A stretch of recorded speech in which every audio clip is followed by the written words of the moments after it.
afraid a lot of people don't do that step. I've seen No, a they lot of don't. developers skip the EDC, go straight to the planning and zoning. And for the listeners that don't know the difference, imagine that the economic development, they're the dreamers, they're the visionaries. They set the course of where they want to see the city to be, that 5-year, 10-year plan, sometimes even longer.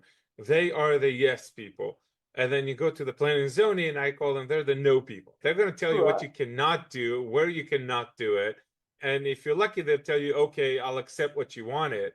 But just because they said you can do that doesn't mean you should. And Well, this and is that's where a conversation with the EDC is really important. absolutely. I try not to couch it quite like that because somebody it seems negative, but really the planning department is giving a set of standards and says every project will meet this standard. So their job is to take your project and say, does it meet? And to your point, at the economic development, we hate saying no. So we're like, okay, how do we get to a yes? And if you're going to go talk to our planning people, please don't say this word because that's a red flag. Say it this way, and then we can get it in and have a conversation because the whole thing is how do we get to a yes when you're talking to an economic developer?